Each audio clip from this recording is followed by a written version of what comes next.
So, obviously there has not been a new F-Zero game in quite a while, since 2004. And you know what? I'm not mad at Nintendo. No, really. Call me a fanboy or just a fan of whatever they do, but I'm cool with it. Mostly. It makes sense why there hasn't been a new game. First, there's the issue of who's going to develop it.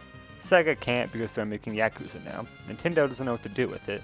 It doesn't make sense for one of their top studios to make it because F-Zero isn't a big seller. Why would they make it when they have to make a new Mario Kart, which is guaranteed to sell 5 times the amount? And if a lesser studio makes it, then what's the point of making a game that doesn't compare to GX? Do you want another GP Legend, but it's on a console? But the much bigger problem is the consoles Nintendo has made post-GameCube are not suited to F-Zero. The Wii would have been bad for it. Even with the added power of the Wii, it would have been tough to make it look better than GX visually, and motion controls would be a bad fit. The best I can think of is B on the Wii remote as R, Z is L, A is A, C spin attacks, and you shake the Wii remote to boost. It's not bad actually, that probably could have worked. But Wii games that used the nunchuck didn't sell great, and then the Wii U would have been a disaster. It would have sold like 12 units and killed the series. F-Zero on 3DS would have melted eyeballs, and I don't want to play F-Zero on 3DS with low resolution and uncomfortable controls. The Switch is the first viable system for F-Zero Nintendo's produced since the GameCube, but another big issue is the key people at Nintendo don't know what to do with it. Takaya Imamura, who designed the characters in the original F-Zero and was involved in the production of X as an artist and supervising GX, said in 2003, shortly before GX's launch, "I found myself at something of a loss as to how we can take the franchise further past F-Zero GX. He said that in 2003. And then there's Miyamoto. Miyamoto's kind of been under fire in the F-Zero fandom, and it pains me to say anything negative about him, but the criticism isn't entirely unwarranted. In 2012, he was genuinely surprised that people said they wanted another one. I am really pleased to hear Twitter's opinion, because since the first episode on Super Nintendo, many games have been made, but the series has evolved very little. I thought people had grown weary of it. I am also very curious, and I'd like to ask those people, why F-Zero? What do you want that we haven't done before? And then in 2013, he reiterated they didn't have any ideas for a new game, and they don't want to outsource it because they got burned in the GBA games and on Star Fox Command and Assault. Finally, in 2015, Miyamoto said, "If we create a new type of controller interface, and we find that controller interface is particularly suited for F-Zero, then maybe we'll do something again with it in the future." It seems the issue is Miyamoto doesn't want a new F-Zero game unless it has some weird motion controls or something. Miyamoto is an innovation guy. He doesn't like making the same game over and over unless it's called New Super Mario Bros. But I think I can safely say that there aren't any F-Zero fans who want a new game to use some weird controller gimmick. I think motion controls got a bad rap, and I'm a little sad it kinda died, but they would not work well in F-Zero. And to be fair to Miyamoto, they did make a bunch of F-Zero games in the early to mid-2000s that did not sell well. So it's entirely reasonable for him to be surprised that people want a new game, especially when they don't know how to make a game better than something we've seen before. And to be fair to Nintendo, they did try to get Criterion to develop a new game in 2011. That was a great idea. If Sega and Nintendo can't, Criterion is the only other developer I'd want to make a new F-Zero game. But unfortunately, they are busy at the time and had to turn them down. So basically, Nintendo doesn't know what to do, Sega can't do it, and Criterion turned them down. It makes sense why there hasn't been a new entry in a series that hasn't sold particularly well since the Super Nintendo. Jesus Christ, look at new Super Mario Bros. Sales numbers. Update. Like 5 days after I posted this video, some news came out. Apparently, this isn't really true. Well, technically it kinda happened, but not at all like the original article implied. Criterion was asked by some extremely low-level Nintendo of Europe employee who had no authority, "Hey, do you want to make an F-Zero?" And they were like, "Who are you?" No, we're owned by EA. I don't really get why the original report was wrong. I wish Nintendo Life would have explained why that original report was presented in the fashion it was. Was it just misunderstanding Alex Ward, or did new information come out? Did Alex Ward change his story or something? I wasn't too impressed with Nintendo Life's new article in reaction to this news. In 2015, saying the Wii U nearly launched with a new F-Zero, and that Criterion only turned it down because they were working on Need for Speed Most Wanted, and Nintendo was pressed for time and wanted it to be a Wii U launch title, isn't really what happened. Whatever, bottom line is corporate Nintendo or Nintendo of Japan never made Criterion a serious offer to make a new F-Zero, and we have no idea the last time high-up Nintendo people considered making a new game in this series. Let's move on.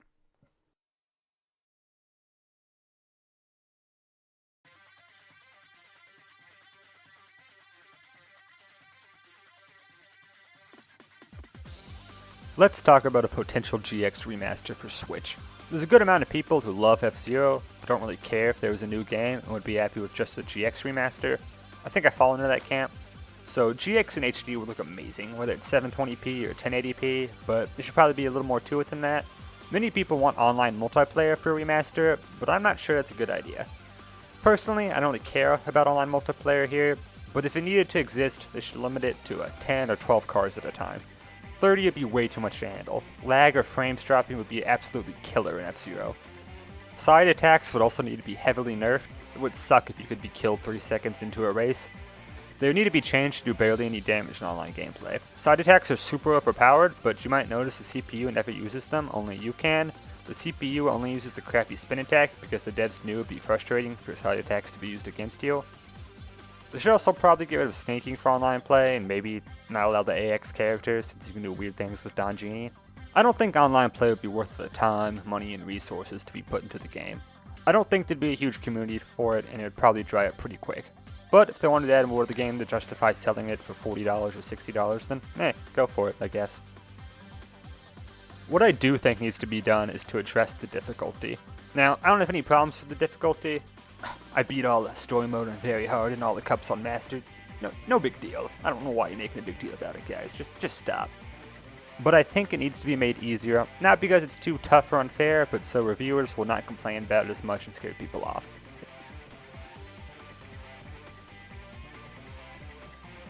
It needs to be a little more accessible to sell well, and I think there's a good way to do it. For the Grand Prix, they should add in an option to play with this guy from practice mode, add in an option where it's like Mario Kart and you won't die if you fall off. You would be unable to use this on Master Mode, and it would be balanced for each difficulty. Unlimited uses on Novice and Standard, and you only get like 3 for the whole cup on Expert. I think this is balanced pretty well. It works fast, so you won't be screwed for the rest of the race if you fall off early, but you would probably drop a few spots. I think this would be great for casual players, and the more hardcore could just turn it off and never have to deal with it. I like the system I just laid out, but another possibility is maybe you could be deducted 10 points from your standings on each course you use it on. Like, if you made second, you get 83 points instead of 93. Whatever, I like the first system better, that's just another idea. As for story mode, there is multiple options. Number 1 is to make normal easier across the board, but leave very hard untouched. Most reviewers and more casual players don't want to play normal anyway, and this leaves the hardest challenges untouched for the masochist. They could still get the satisfaction of beating the hardest this game has to offer, so who cares if normal is easier. They didn't get robbed of the brutality the original release had. And an easier normal mode would mean maybe people could actually beat it. It actually needs to be toned down a bit. That's not the reviewers being babies, it actually is really hard, and I think people seeing it toned down would help a lot. The original story mode scared a lot of people off from trying this game. I'm not saying we turn GX into an easy video game, but just make it a little more manageable. They could tone down Shadow in 7, maybe make less boulders fall in 2, make the other races just slower in 3 and 8, the enemy attack less at 4, and lower the minimum speed you have to be at before you blow up in 6. Just make things a little easier. I think that would get a lot of praise and reviews and make people more interested in the game. The other option is to be like, okay, very hard was legitimately unfair at some points, Chapter 5, so let's make the part that was most broken in the original release less broken. The first option doesn't actually fix the parts that need fixing the most. We will still make normal a little easier, but let's also address the problem areas. This would make the game a more fair product, but I don't think I'd like this solution. While I hate Chapter 5 very hard, and would enjoy a less brutal version of it, and F-Zero GX would probably be a better game if it was toned down, I would still prefer the original missions. I beat F-Zero GX on very hard because I wanted the satisfaction of completing it. If I had never played the GameCube version, but beat it in a hypothetically slightly easier Switch remaster, I wouldn't get the same satisfaction. In the back of my head, I'd be like, yeah, I beat it, but it's the easier version, put myself down. I would feel like I didn't actually accomplish as much, even if the differences are only slight. It just wouldn't be the same. Does this make sense? Even if it would make F-Zero GX a better video game to tone down very hard, I wouldn't want it, because I want to preserve the original release and not override it. Let's move on. Mission 5 is the only one I think would need to be majorly fixed anyway. So bottom line, make normal story mode easier to raise review scores. Other minor changes to the game beyond difficulty, maybe add a death race mode in the main menu. It could be a new track or be based off Mission 4. make the alternate versions of Mute City and Big Blue unlocked from the start so we can hear the classic tunes if we want. And this last one might be too tough to implement, but it'd be cool if they added in either the Neo Blue Falcon or the Super Falcon from X. The Super Falcon was an expansion kit only upgraded golden version of the Blue Falcon from X.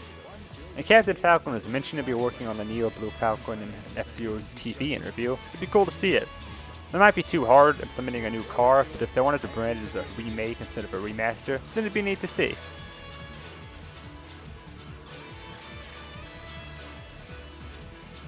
So that's the hypothetical changes to a remaster, but honestly, I'd be shocked if one ever happened. Nintendo hasn't shown a great deal of interest in remastering GameCube games. The only ones they've HDified are Wind Waker and Twilight Princess, and those had more substantial changes in an attempt to justify a full price tag than the changes I suggested here. The Metroid Prime trilogy may come to Switch and kinda counts, but isn't really the same thing. F-Zero is not a huge series, and it would not be at the top of the list of games Nintendo wants to remaster. So unless they really start pumping these bad boys out, GX isn't the most likely candidate. That's even if they have the ability to. Sega made GX, and while Nintendo owns the rights to the game, I'm not sure they have the technical ability to remaster GX. I'm not entirely sure if anyone wants to code the GX still. GX is a technical powerhouse with a very peculiar, in-depth physics systems. It would be a tougher than average game to port, and would be much tougher without any assistance from the original programmers. Maybe like Bluepoint could do it, but there's a lot of weird techniques made possible in this game, and that system would have to carry over exactly, or some of the advanced techniques might not be possible anymore. And then there's the GameCube controller issue. One of my hopes for the Wii U was that the Smash GameCube controller adapter would be used for more games, such as Mario Kart. That wasn't possible on Wii U, but on Switch the adapter is compatible for every game, even if it doesn't work correctly on every game. I hope if any GameCube games come to Switch, the devs recognize the adapter and build the port with it in mind. You could still use Joy-Cons, but also have full GameCube support. Like, for instance, I want to play Resident Evil 4 on Switch with a GameCube controller, and I hope Capcom keeps the GameCube icons for QuickTime events and has it work like the Wii version and be a selectable option. Anyway, my point is GX would be a lot worse without the GameCube controller. I've seen reports of people playing GX in Dolphin or Nintendo with a Wii U Pro controller, and they varied from it being perfectly fine to okay to it works but not as good as GameCube. Like, I guess it'd be fine to play GX with the Joy-Con, but I can't imagine doing it, and I don't want to. Let me clarify the potential issues that would arise when playing GX without a GameCube controller. The GameCube has L and R triggers that are both analog and digital. They are pressure sensitive and can record many different inputs. This is a huge factor when playing GX, as how much you press the button affects how sharp you turn. The ZL and ZR on Joy-Cons are basically just normal buttons. They have two states, pressed and not pressed. I honestly have no idea how games like GX or Mario Sunshine would work on Joy-Cons or if they'd even be possible. Nintendo was sued for violating patents by using analog triggers on the GameCube and Wii Classic controllers. Nintendo won on appeal, and that's why they are still allowed to sell those controllers, but it is possible they are scared of another lawsuit if they make a new controller with analog triggers. This is a complicated issue that may be a reason hardly any GameCube games have been re-released. So that's one option for a new F-Zero game, simply remaster GX in HD. You know what else they could do? Completely remake F-Zero X. X is a fantastic video game that is let down by its hardware. X runs great, but every review criticized its graphics. I think they're a little harsh, but no one would ever call X a beautiful game. Remake X with modern Switch quality graphics and it would be incredible. There's options too for what they want to do. They could do like the standard thing, or try to make it look like the official art and maybe have like a cel-shaded thing going on or something. Either way, they need to embrace the 90s comic book feel, and I hope they wouldn't just copy GX's look or try to give it a modern feel. X has a unique feel that should be kept. They could also update the soundtrack, substitute the mono original with the official F-Zero X guitar arranged album. X's composers made an official album of them playing X's soundtrack with real guitars, and it's rad. And obviously include all the 64dB expansion stuff like the track editor and give people the option to download other people's tracks like in Mario Maker. Man, I just made myself super hyped for this. It sounds awesome. Oh, F-Zero X, but it looks amazing. I'm not sure what I'd want more between a GX remaster and an X remake, but I know I'd prefer them both as options compared to a brand new game. I think I just talked myself into X. Would it take that much effort to remake it? let's move on before I start drooling. Okay, Remaster GX or Remake X. Or make a brand new game, but those first two options would probably be easier and have a higher quality product. Those are the plausible options for a new F-Zero release, but I have one more idea. One that is pure lunacy and would never ever happen. Are you ready? A Yakuza game, which you play as Captain Falcon set in Mute City. It makes a ton of sense. Captain Falcon is a great character, but he stars in a racing game, so it's hard to flesh him out. Also, the F-Zero world is interesting, but we only get a taste of it in the games. This would let both of those be greatly expanded. Captain Falcon is awesome in Smash Bros, but never fights an F-Zero, so let's put him in a brawler. Captain Falcon would fit extraordinarily well in the Yakuza fighting system. All this fire-based moves in Smash would make perfect sense in the heat system of Yakuza. Imagine doing the knee as a heat move. Visualize you punching dudes as Captain Falcon, and then that little icon pops up in the corner, and then he goes, Falcon Punch, and punches the dude while on fire. Game of the decade. F-Zero has a ton of interesting characters that could be utilized in the story as well.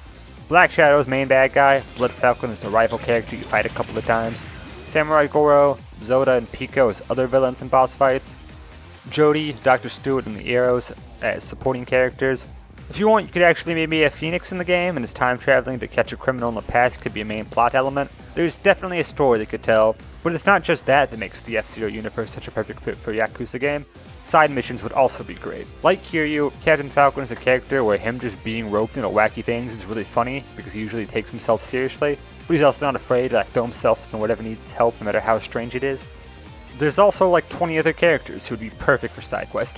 Everyone could be utilized as either a story character or in a side quest. The nature of Yakuza minigames and side quests would fit perfectly in F-Zero. Let's have a disco battle with James McCloud. Let's sing Kate Allen or Jack Levin songs in karaoke.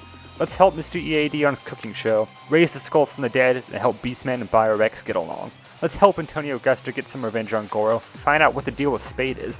There are limitless possibilities here, and if they have an idea that a current character doesn't fit, they can always make a new one. So I had this idea, and I thought it was great, but then I found out, like previously established, the team at Sega that made F-Zero GX became Gotoku Studios that makes all the Yakuza games. Could this be any more perfect? You have a team that can not only do what I am describing, but they also have experience with the F-Zero characters, and they can handle racing elements. Because you gotta have the racing in an F-Zero game. There should be a few times in the main story you have to do racing things. This should be pretty easy, because you don't want people getting stuck, and you can put harder things in side missions. I think 1 or 2 cups, like 8 or 10 tracks in total, would be enough racing. Give us a little mini F-Zero game within the game, and it could be like the club management combined with pocket racing in terms of being this large side quest of this completely hypothetical game. A cup with 3 difficulties would be a good amount of racing content. Add some challenges where you can do time travels or race people one-on-one for money, and you could squeeze a good amount of racing into only 5 tracks. Here's some other random thoughts.